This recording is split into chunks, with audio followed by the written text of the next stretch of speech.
Welcome. Thank you for joining the conversation about the 19 rules for getting rich and staying rich despite Wall Street. As we move through this session and others, I'm going to ask you to go to certain passages in your book, so please have it handy. If you don't own a book, you can buy one from your local bookstore, from our website, uniquereads.com, from Amazon, or wherever ebooks are sold. It comes in hardback, paperback, and ebook format. Okay, now we're going to go to Rule 17, fixed income investing. What exactly is fixed income investing? It is no more than you making a loan to someone or some entity. For instance, you might make a loan to the federal government or one of its agencies. You might make a loan to a state government or one of its agencies, or a local government or one of its agencies. Or you might make a loan to a corporation. And if you make a loan to a corporation, it might be in the form of an actual loan or as a preferred stock, both of which pay a set amount of interest or dividend a year. All right? No matter what anyone tells you, you must have fixed income investments in your portfolio, no matter what level interest rates are, no matter what level people say interest rates are going to. Because here again, no one, not the Federal Reserve, not the President of the United States, or anyone else, knows what interest rates are going to be in the future. Keep that in mind. So, knowing that you must have fixed income investments, let's talk about some of the features of fixed income investing. By its very nature of its name, fixed income, you're going to receive a set amount of interest or dividends each year based upon the face value of that particular loan that you made. Okay? Now, this is a somewhat tricky part. When you make a loan to someone, you're making that loan in a certain denomination or amount, which is the face value of that loan. Bonds come in $1,000 increments. Preferred stocks come in either $100 or $25 increments. At maturity, when the loan is over, you will get whatever that face value is. In the meantime, between the time you buy it and maturity, the value of that security will change based upon interest rates, and it changes inversely. And let me explain that to you. If interest rates are at 4% and you have a 4% fixed income security, and interest rates go to 5%, the value of that security in the market that day will go down a little bit. Conversely, if it's at 4% and you're at 4%, and interest rates go down, the value will go up a little bit. However, whatever up and down takes place at maturity, the person who made that loan with you will give you back your money at the rate of the face value. Okay? Now, some risk. There's three basic risks to fixed income investing. The first is credit risk. Will the person or the entity that you made the loan to be around at maturity to give you back your money? Every publicly traded fixed income security has a credit rating to it. And it starts with a triple A, goes to a double A, an A, triple B, double B, B, triple C, right on down to D.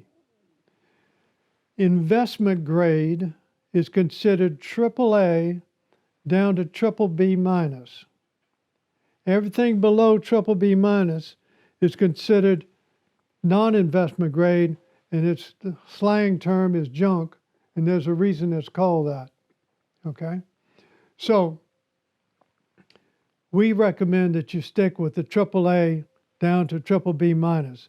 The reason for that is you do not want to take a lot of risk with your fixed income portfolio. You're taking risk with your common stocks, and there's no reason to take it with your fixed income portfolio. This is where you want to minimize your risk to give you maximum flexibility. One last point. Since the value in the marketplace changes depending upon interest rates, what you want to do is you want to buy a bond that is trading right at its face value, but not over its face value. An example, if in the marketplace interest rates are at 4%, and you're looking at one fixed income security that pays 3.875%, it's trading right at its face value. If another one you're looking at is at 5%, then it's trading at a price higher than its face value. You always want to go to the highest interest rate available without going over the face value. Okay? Now, I've been telling you that every time you have new money to invest, you should put 70% of it in common stocks and 30% of it in fixed income investments. There are 4 exceptions to that, and only 4. Go to page 104 in your book and follow along with me. When common stocks have fallen to where they are 55% of the portfolio or less, and this happens in a bear market, you want to take all of the money you have to invest and put it into common stocks. Okay? When common stocks are more than 85% of the portfolio, which generally happens when the market is high and everybody's happy and the economy is doing well, then you want to take 80% of the money you have to invest, the new money, put it in fixed income, and only put 20% into common stocks. Now, when the 10-year U.S. Treasury, when that yield is above 6.5%, and stocks are still above 55% of the portfolio, you want to put all new money into fixed income investments that have a 25-year maturity. Okay? Now, when the 10-year Treasury yield is above 7%, and preferred stock yields are above 8%, which if one is above 7, the other will be above 8, you want to put all new money into fixed income securities with a 30-year maturity or longer, and 10% of that money into preferred stocks yielding 8%, but are still selling below their par value. Okay? Those are the only 4 times that you want to deviate from your 70% stocks, 30% fixed income. Now, let's come back up and talk about the risk of inflation. Inflation and activist Federal Reserve policy are really the 2 largest risks to your portfolio. We're going to talk to you about how to minimize those risks, because we have just been through a period of time when the Federal Reserve policies have suppressed interest rates for over 12 years, and that made it very difficult for a fixed income investor to earn a true rate of return. All right? So inflation is your biggest risk, along with the Federal Reserve policies. There's a third risk you need to be aware of. It's called the early redemption provision in a fixed income security. Early redemption provision. It is generally in every corporate security and every state and municipal security, whether an agency or the government itself.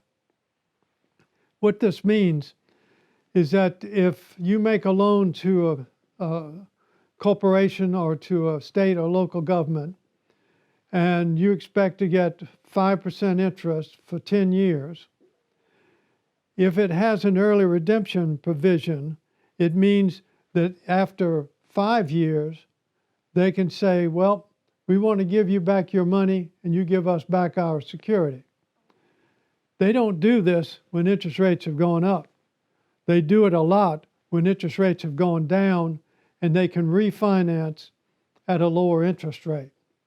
So because of the fact that what you want to have in the fixed income part of your portfolio is a series of maturities from 2 to 30 plus years, and you want to be able to count on the amount of cash flow you're going to receive, if they take your security away from you early, it's going to disrupt the amount of cash flow to your portfolio.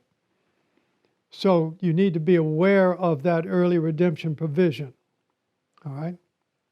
Now, I told you that inflation and an activist Federal Reserve is really two of the biggest risks for your fixed income portfolio. Now I'm going to tell you how you can minimize that risk. And it has to do with where interest rates are trading at the point where you have money, as well as what maturities you select when you invest that money. Okay? Now, go to page 108 in your book and follow along with me on this. If the 10-year U.S. Treasury is yielding under 3%, you want to place all of your new money from 1 year to 5 years in maturity. You don't want to go past 5 years if the 10-year U.S. Treasury is yielding less than 3%. If the 10-year U.S. Treasury is yielding 3.1 to 4%, you want to invest in maturities of 6 to 12 years. If the 10-year Treasury is yielding 4.1% to 6.5%, you want to invest in maturities of 13 to 25 years. If the 10-year Treasury is over 6.5%, you want to invest in maturities of 26 to 30 years. All right? I've also told you that once you have a fixed income security in your portfolio, you generally want to keep it until maturity. That way you sort of know what your cash flow is going to be. There's only 2 times that you should deviate from that policy of holding till maturity. The first time is if the 10-year U.S. Treasury is over 7%.